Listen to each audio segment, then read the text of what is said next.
Hadirin jamaah sholat Jumat yang dirahmati Allah Subhanahu wa taala. Pada tahun kelima sebelum hijrah di Yastrib atau di Madinah pernah terjadi perang yang cukup besar saat itu, yaitu perang Bu'ats. Perang antara dua suku besar di Yastrib, yaitu antara suku Aus dan Khazraj. Permusuhan kedua suku ini sudah terjadi 120 tahun. Silih berganti mereka memenangkan perang saudara. Dan pada tahun kelima sebelum Hijriah atau pada perang Bu'ats itu, mereka memperebutkan pengaruh, memperebutkan kehormatan, mempertahankan harga diri, sehingga perang itu terjadi sampai berhari-hari dan ujungnya tidak ada pemenang, tapi korban berjatuhan dari kedua belah pihak. Hadirin rahimati Allah SWT, 5 tahun berikutnya datang Rasulullah SAW hijrah ke Madinah, yang sebelumnya diawali dengan Mus'ab bin Umair sebagai utusan untuk berdakwah ke Yastrib, ke Madinah.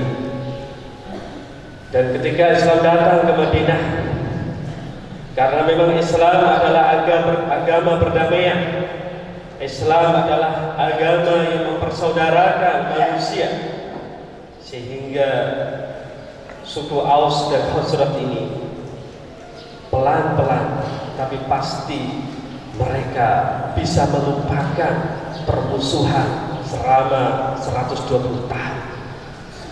Mereka bisa duduk bersanding, ngobrol bersama tanpa ada permusuhan, karena ada sentuhan, ada iman yang sudah ada pada diri mereka. Keimananlah yang menyatukan hati-hati mereka. Imanlah yang menjadikan mereka bisa bersaudara. Namun hadirin yang dirahmati Allah SWT, orang Yahudi Madinah yang dalam hal ini diwakili oleh orang-orang suku Bani Nadir, orang-orang suku Quraidah, mereka merasa risih dan merasa tidak senang ketika orang-orang Aus dan Khazraj ini bersatu, berdamai dan bersaudara. Dan ternyata dalam sejarahnya, kenapa kaum Aus dan Khazraj ini bermusuhan? Ini karena memang politik dari orang-orang Yahudi Madinah. Mereka tidak ingin dua suku asli Yastrib ini bersatu. Kalau mereka bersatu, tentu akan menggoyahkan posisi Yahudi di Madinah, sehingga mereka melancarkan lagi taktiknya untuk bagaimana suku Aus dan Khazraj ini bermusuhan. Sehingga mereka sepakat mengutus salah satu ahli mereka, ahli provokasi mereka, yaitu Sas bin Qais. Sas bin Qais diutus untuk mendekati mereka dengan mengingatkan perang Bu'ats, mengingatkan permusuhan 120 tahun yang lalu. Kemudian diprovokasi, diingatkan kelebihan suku Aus dibandingkan suku Khazraj. Demikian juga ketika dia ke suku Khazraj, dia provokasi bahwa suku Khazraj itu lebih baik daripada suku Aus, sehingga mulai terjadi ketegangan, mulai ada ketegangan di antara suku Aus dan Khazraj.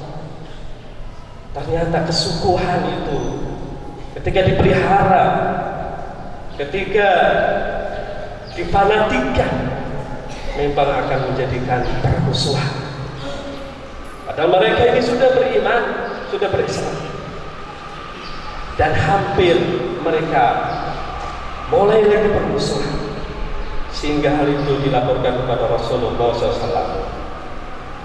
Dan peristiwa inilah yang menjadi asbabun nuzul dari turunnya ayat 102 dari surat Al-Imran.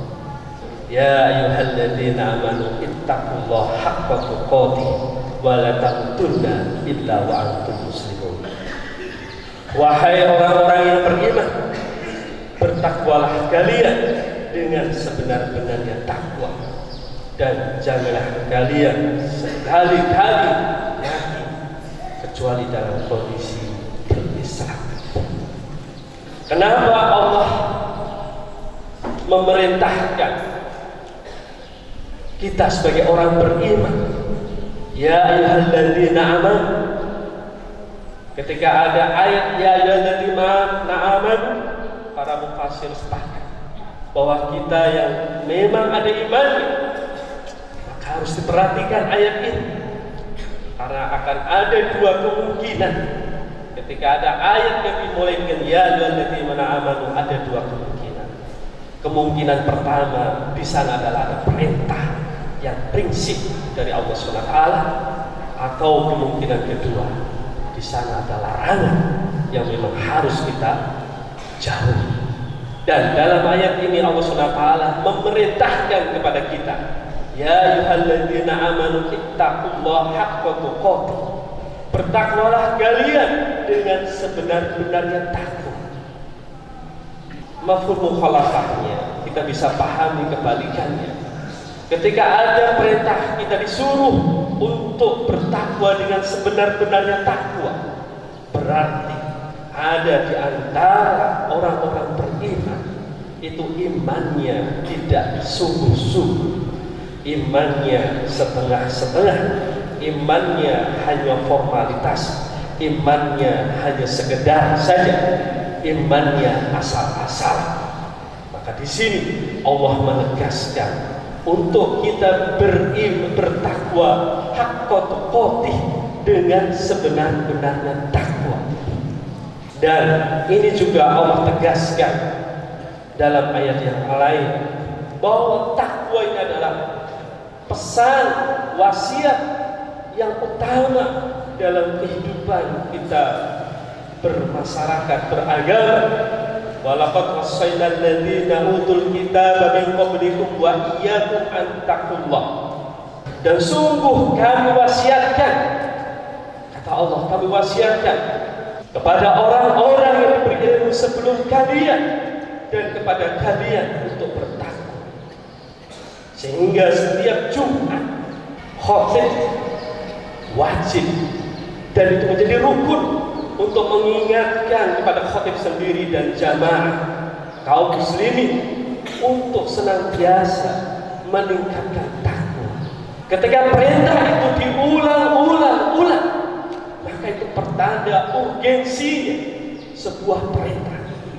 Dan ini bukan hanya perintah kepada kita, bahkan sebelum kita, itu perintah takwa senantiasa menjadi wasiat oleh para nabi dan rasul. Kira-kira pertanyaannya, kenapa senantiasa kita diingatkan tentang takwa setiap Jumat ini? Tentu disinilah kita harus menggali kenapa takwa itu menjadi pesan utama setiap Jumat. Kenapa pesan utama dalam khutbah itu senantiasa takwa. Inna akramakum indallahi atqakum. Di antaranya adalah karena status posisi kita itu dinilai Allah SWT itu dari ketakwaan. Sesungguhnya orang yang paling mulia di sisi Allah SWT itu adalah atqakum, orang yang paling bertakwa. Aqulu qouli hadza wa astaghfirullah li wa lakum innahu huwal ghafurur rahim.